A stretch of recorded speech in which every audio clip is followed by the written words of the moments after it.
श्री स्वामी समर्थ. स्वामी भक्त हो, स्वामी अक्कलकोटीमध्ये आपला स्वागत आहे. मानव योनीत तरी वासनांचा क्षय करून टाकावा. एकदा का भगवंताच्या नामस्मरणात तुम्ही गर्क झालात की प्रापंचिक वासनांचा क्षय सुरू होतो. तर सुरू करूया आजचा प्रवचन नित्य स्वामी दर्शन दिवस 34.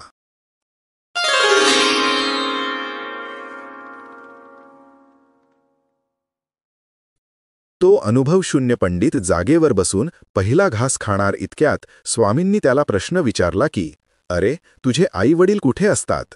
तेव्हा तो पंडित म्हणाला, स्वामी, ते स्वर्गवासी होऊन 35-36 वर्षे उलटून गेली. तेव्हा स्वामी म्हणाले, अरे, मग 8 पाळण्यात तुझ्या मुलाला झोके कोण देतो आहे? ते तर तुझे वडीलच आहेत ना. पंडिताला ते ऐकून एकदम धक्काच बसला. तो आत जाऊन पाहतो तर एक भला मोठा नाग बाळाच्या पाळण्याला झोके देत रक्षण करीत होता. पंडित एकदम मनोमनी घाबरला.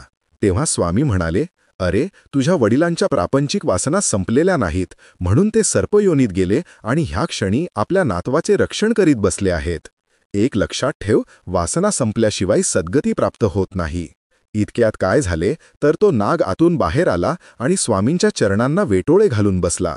लोकांना वाटले की नाग स्वामींना दंश करेल, म्हणून काही लोक त्या नागाला ठार मारण्यासाठी उठले. नागाला भीती वाटली.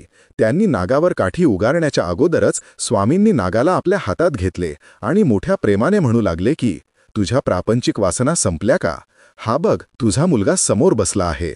नागाने मनुष्यवाणीत स्वामींना सांगितले, स्वामी, माझ्या सर्व वासना संपल्या, मला तुम्ही मुक्ती द्या. स्वामी उठले, नागाला हातात घेतले आणि ते नारायण सरोवराच्या दिशेने जाऊ लागले. सरोवराशी आल्यावर स्वामींनी नागाच्या फण्यावरून प्रेमाने हात फिरवला आणि सरोवरात जलसमाधी घ्यायला सांगितले. नाग त्वरेने नारायण सरोवरात शिरला आणि अदृश्य झाला. पंडिताच्या डोळ्यात पाणी उभे राहिले. त्याने स्वामींना साष्टांग नमस्कार घातला आणि त्यांचे शिष्यत्व पत्करले. भिऊ नकोस, मी तुझ्या पाठीशी आहे. ज्यांच्या वासनांचा क्षय होत नाही ते जीव 84 लक्ष योनीतून अखंडपणे प्रवास करीत राहतात. प्रत्येक योनीत वासनांचा क्षय होण्याऐवजी त्या वासना वाढतच जातात आणि जन्ममृत्यूचा प्रवास कधी संपतच नाही.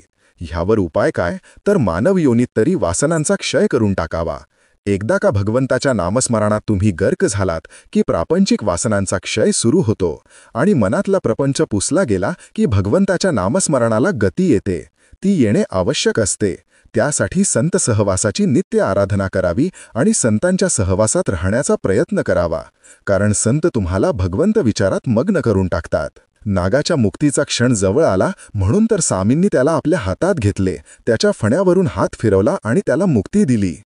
इति श्री नित्य स्वामी दर्शन दिवस 34 संपूर्णम.